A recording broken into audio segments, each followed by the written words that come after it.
We welcome to our program a gentleman that I've known for a long period of time. You all know him from our sister station CNC3 and from the Guardian newspaper.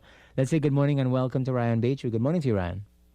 Good morning, Satish, and thanks so much for having me on your program. I think I owe you an apology because you're apologizing to your viewers for yesterday when I should really be the one apologizing. But Japan is 13 hours ahead, and I might have messed that time up. But I'm really happy to talk to you, as you've just mentioned. I've known you for a very long time, and I'm really happy to make my debut appearance on Freedom. It's nice to have you with us. It's this is it's quite an interesting development about Japan helping us with our waste. When I saw this story and all the developments, I was like, so as a nation, as an independent nation, we can't deal with rubbish. We are go all the way to Japan for help. What's going on? Well, I mean, it's a problem. I wouldn't want to say that it's just Trinidad and Tobago. This is a problem many other countries are facing right now, and it's a problem that many other countries as well are sending delegations to Japan to look at the systems by which they recycle and to see how best it could be implemented. So, in a long story short, I would say that landfills across Trinidad and Tobago, landfills across many other parts of the world are filling up at a rapid rate, and they're losing space. The life expectancy of some of these landfills are dropping. Some were scheduled to be filled by 2040. That's now being filled by 2025. Why? Because the consumption rate, especially post-pandemic, has just screamed. It's just gone up and all the way up. And in Trinidad and Tobago, the Minister of Public Utilities said a year ago, actually this month, that our three major landfills are nearing capacity as well. So we are facing a bit of a crunch when it comes to Forest Park and Beetham landfill. And now, where do you put all of the trash that Trinbagonians would put out for the garbage trucks to pick up, almost every morning? Where do you put that trash? And it's a problem, Satish, that a lot of people, it's alien to a lot of people because a lot of people don't see it. They put their trash out, and the garbage man, he takes that problem somewhere else, to a place that we don't often visit, that we don't often see. But that place is filling up at a very rapid rate. And the real challenge now is where do you now, create another landfill? And then when that one fills up, create another one. So I hope you see what I mean. Yeah, I mean, I've looked at the videos when it comes to recycling across the world and how innovative some countries have been in dealing and grappling with these problems that confronts everyone. You'd be amazed at how much garbage a single household produces. And maybe people, if you wanted to do your own calculation, just count how many bags of garbage you dispose of on a weekly basis and multiply that by 4 and then multiply that by 12, and you get an idea as to how much garbage really is produced. But let's before we go all the way to Japan and how they intend to help, let's look at what's been taking place here at home. Have we made any advancements in the disposal of garbage after because we see the trucks line up outside the landfill and everything else, and they go in and they dump whatever. What are we doing with our garbage here at home at this point in time? Well, I could tell you what we are not doing, and we are not recycling at a rate and at a pace that really would help our own situation in Trinidad and by extension in Tobago. We haven't had the policies to back up the will. There are some people and some organizations within the private sector that are trying to move towards recycling and to more greener forms of, sustainability. But we just haven't had the legislation from a governmental standpoint to help these people, to encourage them, to entice them to not only do it, but to also expand on it. So we haven't been doing that very well. We haven't been educating at the rate that we really should be educating. We haven't been educating the people that we should be educating. And when I say the people, I'm speaking specific here, Satish, to our primary school children. I've long said that trying to get people my age or your age or older is a bit of a challenge, and maybe even I'd go as far as saying a bit of a lost cause. What I think we really ought to be doing is we really need to infiltrate the primary school system, even the secondary school system, and we really need to start ingraining a new culture of recycling. We haven't been doing that, and that's just education. For people my age, your age, also a little bit older, we could make them aware. We could make them aware of what is happening, make them aware of procedures and systems by which we should be moving towards. I think it's better for me to answer that question by telling you what we've not been doing as opposed to what we have been doing. And I must, in the same breath, I will say that there have been private sector organizations. It's being led, I should rather say, by the private sector, really. There have been organizations in keeping with their ESG, their environmental social governance responsibilities. They've tried to move towards greener, to keep up with this green movement. They have tried recycling, and they continue to try it within their organizations, and it's been going well. In fact, we've done relatively well without proper legislative framework. In the absence of proper legislative framework, in the absence of proper infrastructure, in the absence of collection centers, this country has done relatively well to have a 10 to 20% participation rate in recycling. They haven't really had the encouragement or the systems to participate in recycling, but they've gone out on their own and they've done it. And so we've done very little, I would say, to really move in the direction at the pace that we ought to be moving at right now. That's an indictment against us. We always seem to be, for whatever reason, playing catch up with the rest of the world when it comes to these things. And I had the discussion some time ago on the air, and I referenced some of what had happened a long time ago. And I went back to Hazel Manning being in charge of, I think it was local government. And she had devised a plan where we would move the garbage from Port of Spain to somewhere else and put it on a truck and all of these things. And we would deal with tires, which is a big problem. And fast forward to today, it does not seem as though we've made the progress, as you're suggesting, we need to make. And that's probably why discussions like these are important, because people don't see the relevance to it. People, as you say, you just put your garbage outside and, well, you're done with that. But we need to take a couple quick messages. And when we get back, though, I want us to focus on, well, what's going on? What's going on in Japan? How does Japan intend to help not just us, but the world? And can we? Because this is probably one of the most important elements of any of these discussions. After all the talk and the conference and the nice pictures that we get from the diplomats and the dignitaries and everybody else, do we really follow through and implement these things? Or are we just, wasting time once again?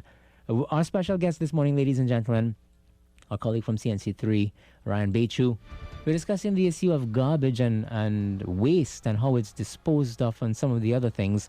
All of those discussions and more will continue after these messages. Stay with us.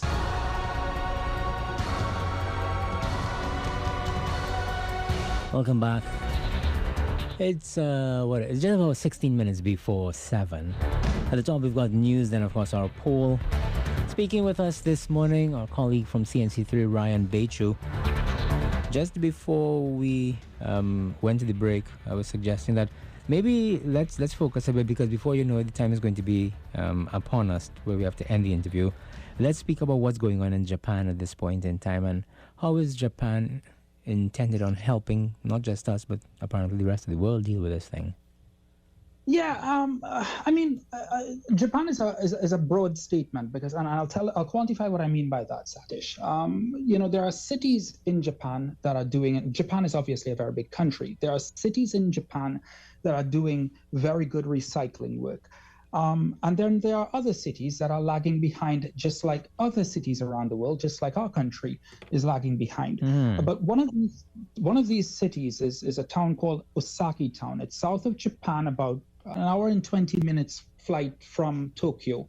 And when you travel to Osaki Town, it's pretty much very much a very recycling friendly town. They've got very stringent rules.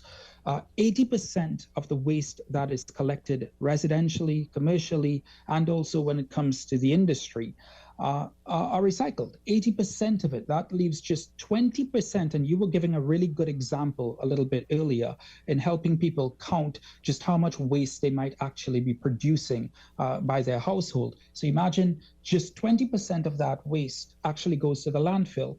And one of the landfills that they have in Osaki Town, it was actually when they had built that landfill many years ago, they thought by 2004, the landfill would be filled. However, because of the change that they had about 3 decades ago in the way they recycle, the life expectancy of that landfill has now gone up to 2060. They estimate it would last now another 40 years. This year, they estimated it would last another 40 years. And that's because they have very strict rules. And I was talking to one of the authorities here, Satish, and I said to him, I said, surely, you didn't get an older population to just, bow to this. They didn't just agree to this. There must have been some pushback. And he said, yes, there was a lot of pushback.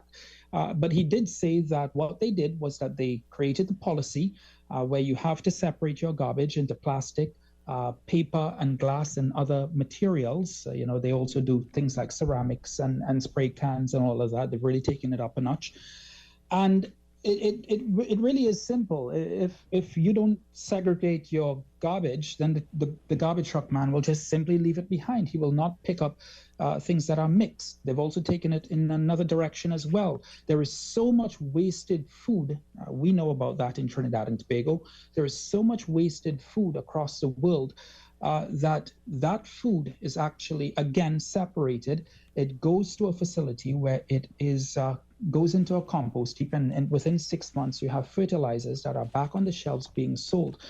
So Osaki Town has really taken it up a notch, and they've welcomed. While I was there a couple of days ago, there were people from Indonesia, delegates from Indonesia. There were delegates from Bali as well.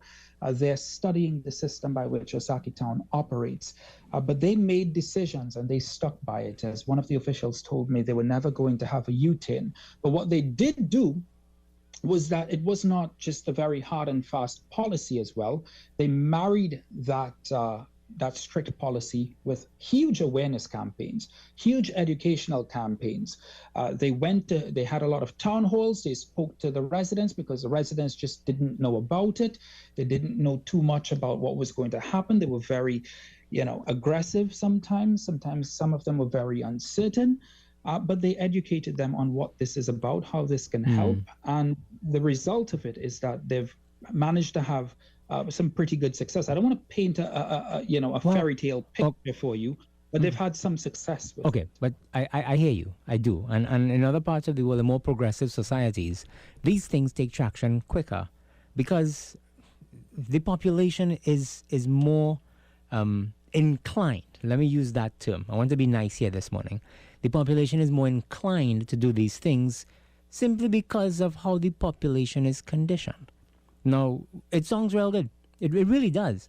That Osaki Town has been able to make these breakthroughs and condition their population and put the policies in place and obviously have the facilities to treat with waste that is separated. We don't have that here. And I'm being very real in the discussion because there are a couple things that need to be put in place for even the most remote move in this direction to have any kind of impact or be successful. Number one, you need to have policies to, I don't want to use the term force, but to ensure that people comply. You spoke about, well, if the garbage not sorted, the garbage man ain't picking it up. That's one of the challenges that we're going to have. We need to put the policies in place. Number two, we need to get the population on board. Because if the population is not on board, you could have all the policies in place. It's not going to work. You'll have problems. And then after that, do we have facilities in this country to treat with separated waste in order to recycle? The reason why I'm bringing all of these things up is we may get all the information. We may get all the guidance and all of those things. We may see how it has worked in other places. Are we doing anything here at home to head in that direction? And this has to be spearheaded by the administration. Whichever administration is dealing with it, do you think we have the political will to put some of these things in place? That might be an unfair question to ask you, because you're just there to cover what's going on and to bring the information to us. But really and truly, who's listening to us this morning is confident that any administration is going to put all of these nice things in place? Yeah, I think you've struck the three, not, a three, but the three very important points and three important questions that have to be answered and three important boxes that need to be ticked. I don't think there's a fourth one. I think those are the three ones that really need to be asked, and those boxes need to be ticked. And I'll tell you something, Satish. You're right, because I have been talking. I'm here in Japan, but I'm speaking to experts on sustainability and consultants on sustainability back home in Trinidad. I've been speaking to these guys all week, and they're saying, maybe not in the same words as you are, but they're saying the same thing that you're saying. They're saying, you can't penalize people in the country when you don't have the infrastructure. We're not ready for something like that because we haven't put in the infrastructure, we haven't put in the policies in place, to really help to begin letting people help themselves. So you're right. You're very right in saying that.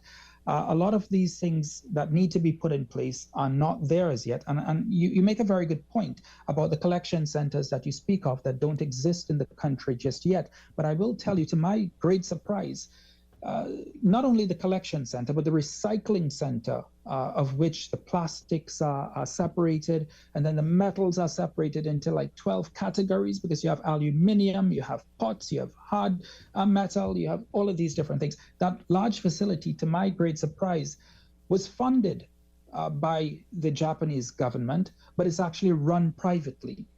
So you get what I'm saying. It's a public investment, but now it's handed over to a private company. Whether that can happen in a Caribbean country is left to be seen. But you're asking all the right questions. And those are the things. Those are the boxes I keep saying that we need to tick if we're gonna really take this seriously, and we're gonna take this somewhere. The reason why I posed those questions for for the population to consider, is I've spoken to persons from SwimCall. I've spoken to as high up as you can get about our garbage collection and some of what they're doing at these landfills and all these things. And whenever we have those discussions, I am not convinced that there is the will, or maybe let me not say the will, but there is the ability for us to move in that direction. Nobody seems to care enough. Our population, we've seen when it comes to recycling, schools leading the charge. There are schools where you have these bins where you put glass on one side, you put paper and plastic on the other side and all that kind of thing, in the hope that we start grooming. Grooming here is a good term, not a bad one. Grooming the younger generation to have those ideas in their mind, so that we could probably head in the right direction. But I guess the challenge with that, and I'm glad that you brought that up, because it allows me to. Before I jumped onto this call, I was penning an op-ed that would publish in Sunday's Guardian, and essentially, what we have to be careful with is that, yes, we're encouraging students of these various schools to recycle and to segregate their garbage into plastic, paper, and glass, but when they come out of the school system and they go to a government office, or they go to an office building, or they're walking down the street, what do they don't have that facility to continue practicing what they've been learning in school. And I think that's one of the challenges. That's why I say, it really calls for an all of government approach to encourage the private sector and to continue, this into the public sector. And then ultimately, so my suggestion really is, is that, we move towards a place where all government-run offices have the ability, those recycle bins that you speak of that are in some schools, and then from there we can take it out of the government offices and onto the streets. Yeah, Ryan, we're almost out of, well, not almost, we are out of time, because I do have some commitments before the news. But I'll tell you this, in my opinion, having had discussions over the years, it's 13 years I'm sitting on this program, and we've discussed this so many times. If there's to be any sort of success or progress in this direction, I'm of the opinion this needs to be private sector driven with government support. That's the only way they could probably, because if you go sit down and wait for the government to put these policies and that kind of thing in place, well, we may be discussing this for decades to come. I want to thank you so much for being with us here this morning and for giving us an insight into what's going on and how we plan to treat with some of these things. Thank you once again for being with us here, Ryan.